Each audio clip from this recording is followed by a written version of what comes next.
Deuxième lecture de la première lettre de Saint Paul apôtre aux Thessaloniciens, chapitre 5, versets 16 à 24.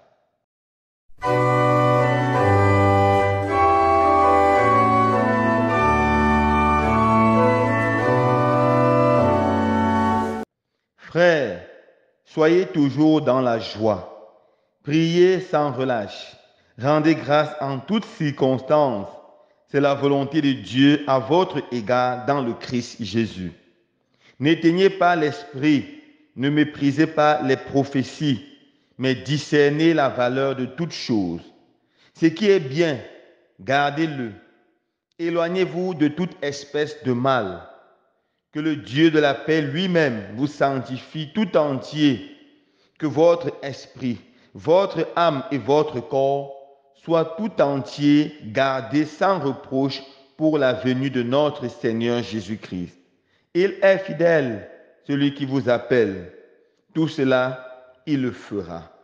Parole du Seigneur. Nous rendons grâce à Dieu.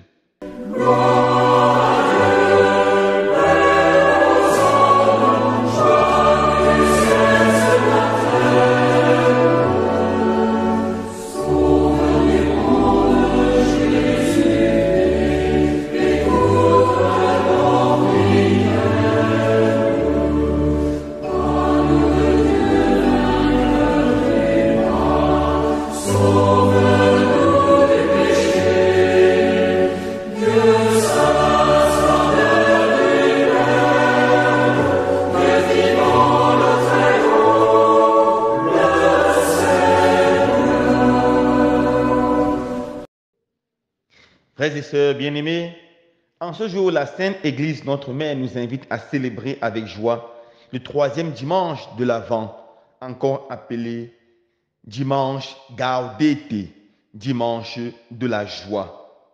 Et c'est Saint Paul qui nous donne le ton dans la deuxième lecture de ce jour. Il nous dit, soyez toujours dans la joie, soyez toujours dans la joie. Nous sommes à quelques jours de la fête de Noël. Et la fête de Noël, c'est la fête par excellence de la joie. La joie parce que Dieu vient au milieu de nous. Dieu vient visiter son peuple. Dieu vient sauver son peuple. Et dans notre voyage vers la fête de Noël, aujourd'hui, le Seigneur nous invite à nous réjouir, à être dans la joie. Alors mes frères, mes sœurs bien-aimés, est-il possible d'être vraiment dans la joie? D'être dans la joie à tout moment, d'être constamment et permanemment dans la joie, comme nous le recommande le Seigneur dans les textes de la liturgie de ce jour. Tout d'abord, lorsque nous regardons autour de nous, nous voyons tellement de tristesse. Sur les visages de beaucoup de nos frères et sœurs dans les rues, dans les lieux de commerce, nous voyons la tristesse. Dans leurs paroles, nous sentons la tristesse, une tristesse qui s'exprime souvent par la rage, la colère. Les gens sont tristes, les gens sont énervés. Un monde de rein peut entraîner une bagarre et même une effusion de sang, tellement les gens sont tristes. Et la tristesse est un grand problème dans la vie de l'homme, car la tristesse peut créer la dépression, le ressentiment. La tristesse peut conduire à des maladies graves. La tristesse peut conduire des personnes à l'alcoolisme, à la drogue, car lorsqu'on est triste, on cherche quelque chose qui va donner un peu de joie. Et souvent, on cherche la mauvaise chose. On se tourne vers le plaisir et souvent les plaisirs malsains. Ce qu'on oublie, c'est que le plaisir ne donne jamais la joie véritable, la joie qui reste la joie de Dieu. Le plaisir nous donne une petite joie, une fausse joie d'un instant. Et après quelques temps, cette joie est passée. Et pour rechercher encore une autre joie, on va encore chercher un plaisir souvent plus fort. C'est pour ça que des gens tombent dans la drogue, dans l'alcoolisme, pour chercher un petit plaisir. Mais non, mes frères et sœurs bien-aimés, la joie ne se trouve pas dans les faux et les petits plaisirs. La joie se trouve en Dieu et en Dieu seul, car il est la source de notre joie. Il est la source de toute notre joie. Et pour atteindre la joie que Dieu nous donne, nous devons premièrement regarder Jésus. Jésus, c'était le prédicateur de la joie. Il a passé toute sa vie dans la joie. Dès sa naissance, il porte une grande joie au monde. Il porte la grande joie à sa mère Marie, Joseph, Jean-Baptiste dans le sein d'Élisabeth et tous ceux qui le rencontrent. Le vieux Siméon, Jésus c'est le porteur de joie. Il vivra toute sa vie dans la joie. Et pendant son ministère public, il se promènera dans toutes les villes de la Judée et de la Galilée pour annoncer la joie, pour communiquer la joie aux hommes, pour sortir les hommes de la tristesse, du péché et les mettre dans la joie de Dieu. Et il y a une très belle icône de Jésus crucifié qui est à Xavier en Espagne. Et Jésus est sur la croix, mais il est souriant. J'aime tellement cette icône. Cette histoire parle beaucoup parce que même devant la souffrance, même face à la souffrance, Jésus reste souriant. Jésus reste dans la joie. La joie de faire la volonté de son Père et la joie de sauver les hommes. Oui, mes frères et sœurs, il est possible d'être dans la joie, d'être toujours dans la joie, même pendant les périodes de maladie, de souffrance et même à la veille de la mort. Il est possible d'être dans la joie. C'est pour ça qu'on a vu dans l'histoire de l'Église beaucoup de grands saints, comme le saint pape Paul VI, qui meurt avec ce sourire en disant « Je ne meurs pas, j'entre dans la vie, j'entre dans la vraie vie ». Alors la grande question de ce dimanche est celle-ci. Comment faire pour être dans la joie, pour être toujours dans la joie de Dieu, la vraie joie? La première joie, mes frères et sœurs bien-aimés, vient de la conversion. La conversion, c'est la rencontre avec Dieu. La conversion, c'est ce processus beau qui nous permet de quitter les ténèbres pour entrer dans la lumière. Dans l'évangile de ce jour, Jean se présente comme le témoin de la lumière. C'est lui qui est venu rendre témoignage à la lumière. Et la lumière, c'est Jésus lui-même. C'est la lumière qui vient porter la joie. Car qui d'entre nous ne connaît pas la joie de la lumière? Nous sommes dans un pays, nous sommes habitués au délestage, où on coupe l'électricité pendant longtemps. Souvent, nous restons dans les ténèbres pendant des jours et des jours. Et lorsque la lumière revient, on voit tous les petits-enfants, tous les habitants du quartier crient parce que nous sommes heureux, car la lumière produit la joie. La lumière par excellence, c'est Jésus. Jésus vient nous éclairer, nous libérer du péché, le péché qui conduit toujours à la tristesse. Oui, mes frères et sœurs, le péché conduit à la tristesse et la conversion, le retour vers Jésus, conduit à la joie. Est-ce que vous vous rappelez de la parabole de l'enfant prodigue? Il était dans la maison paternelle, il était heureux, mais il avait besoin de plaisir, d'expériences négatives, et il quitte la maison paternelle, il va loin. Et là, il détruit toute sa fortune avec des personnes de mauvaise foi, avec les prostituées. Et puis la famine vient, voilà la tristesse. Il n'est même pas capable de manger la nourriture donnée aux pauvres. Il est triste, il est malheureux. Et finalement, il décide de retourner à la maison paternelle. Et lorsqu'il revient, son père l'accueille avec joie, l'embrasse. Son père organise pour lui une grande fête. Et la joie commence. Oui, mes frères et sœurs bien-aimés, si tu veux expérimenter la vraie joie, retourne vers le Seigneur. Convertis-toi, le Seigneur va t'accueillir et organiser une fête. D'abord, cette fête sera organisée dans ton cœur. Et dans ton cœur, il y aura la paix, il y aura la joie. Je me rappelle quand je suis arrivé à la paroisse Christ-Sauveur de Kombou, j'ai prêché les premiers jours avec beaucoup de force contre les charlatans et les marabouts qui pourrissent la vie des gens, qui escroquent les gens, qui font les gens vivre tout dans la peur, dans l'anxiété. Et j'ai invité les fidèles à arrêter d'aller chez ces personnes. Quelque temps après, environ 2 ou 3 mois après mon arrivée, une dame entre dans mon bureau, très heureuse, et me dit « Merci mon père, merci mon père. Vous ne savez pas ce que vous avez fait dans ma vie. J'ai tellement souffert. Depuis des années, je suis esclave des marabouts, des charlatans. Chaque fois que je récolte mon maïs, je vends au moins la moitié, je leur donne. Et je dois me débrouiller avec l'autre moitié pour l'année. Je vis dans la pauvreté, dans la peur. Chaque fois, ils me disent que mes enfants vont mourir. Chaque fois qu'ils m'annoncent tel ou tel autre malheur, je suis toujours triste. Du coup, vous avez prêché qu'on arrête d'aller là-bas. j'ai arrêté, je me suis remise totalement à Jésus. Voilà que j'ai retrouvé la joie. Non seulement que j'ai retrouvé la joie, j'ai commencé à avoir l'argent. Maintenant, je suis capable de préparer même la viande. Je suis tellement heureuse.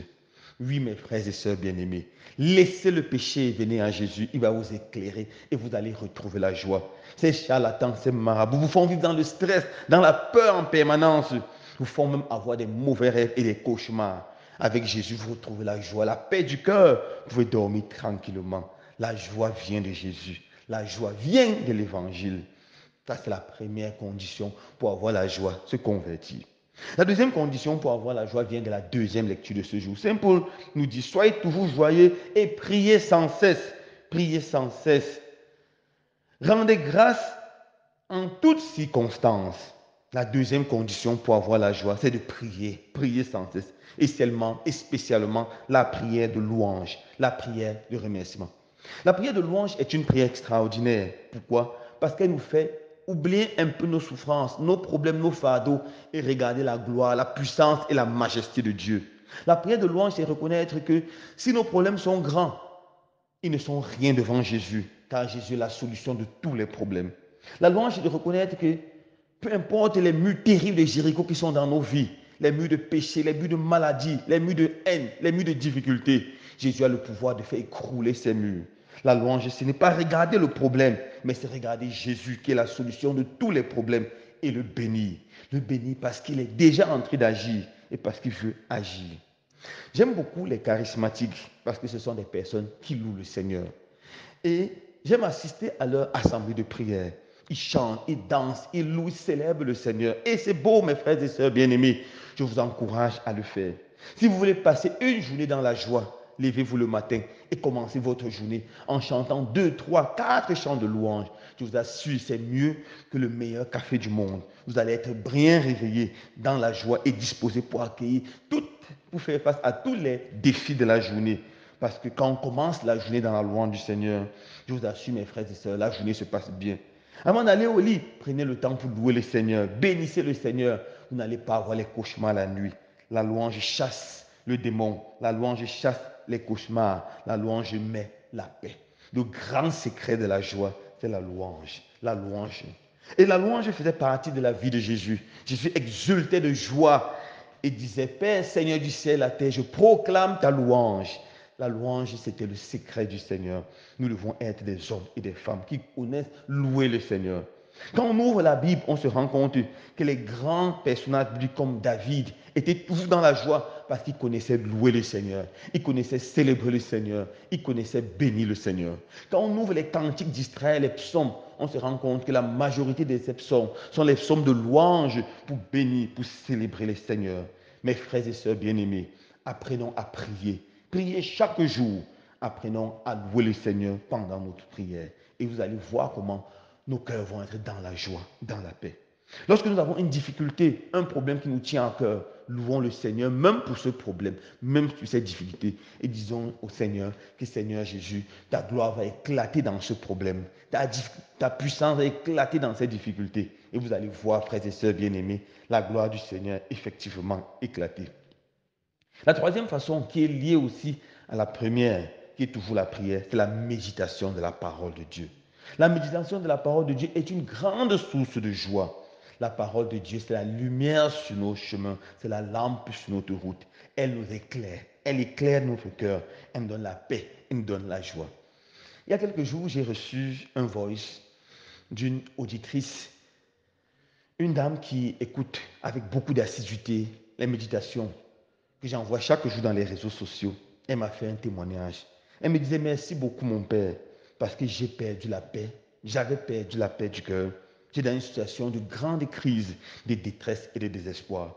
Alors, en écoutant votre homélie, vous avez insisté sur la méditation de la parole de Dieu et j'ai commencé à lire et à méditer l'évangile de Matthieu.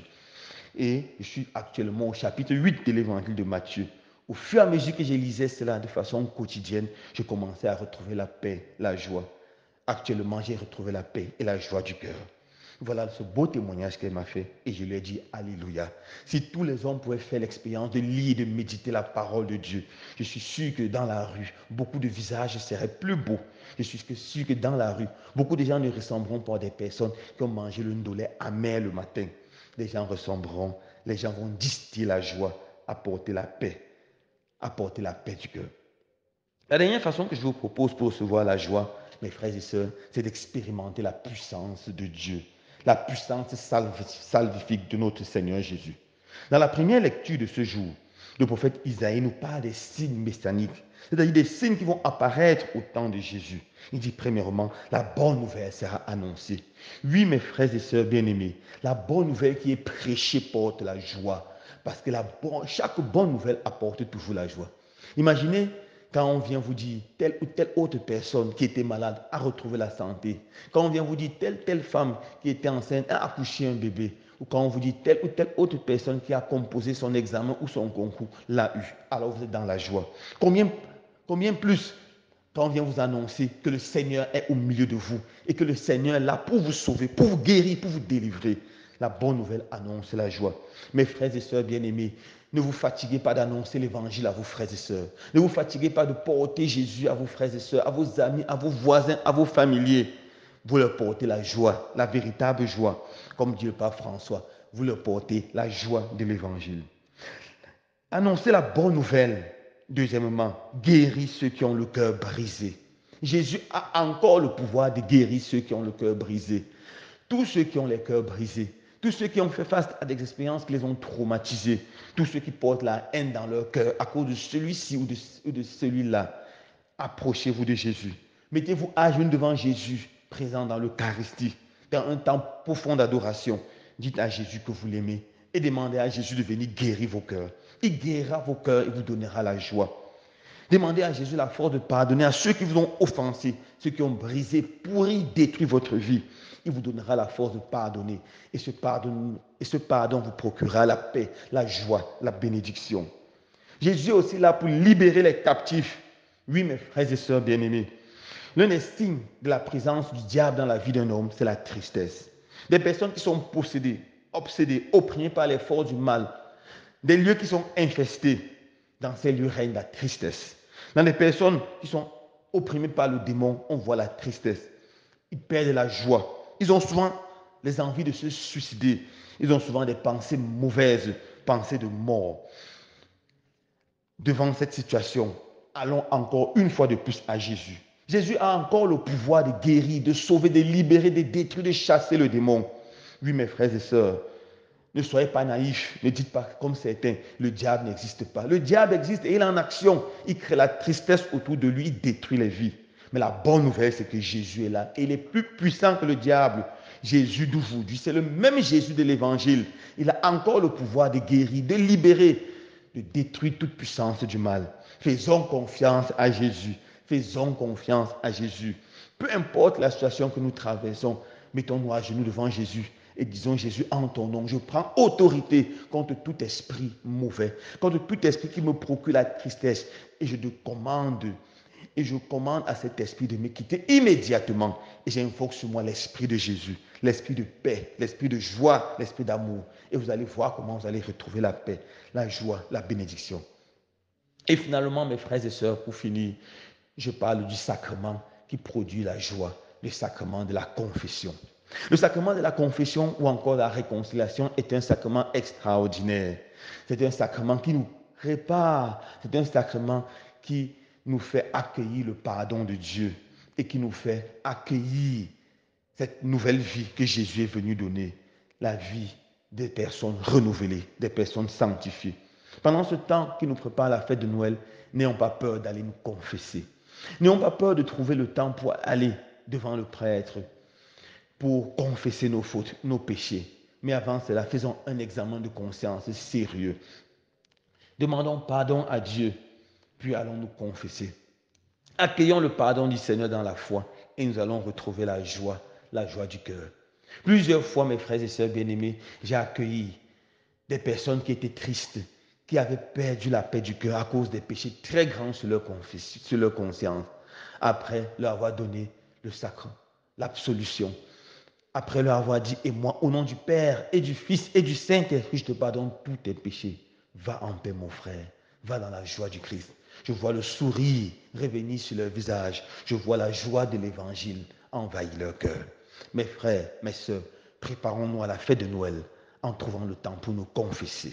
Que le Seigneur nous bénisse et nous donne déjà d'entrer dans la joie de Noël. Dans la joie de cet enfant Dieu qui vient sauver le monde. Laissons-nous toucher, sauvés par cet enfant Dieu. Loué soit Jésus-Christ.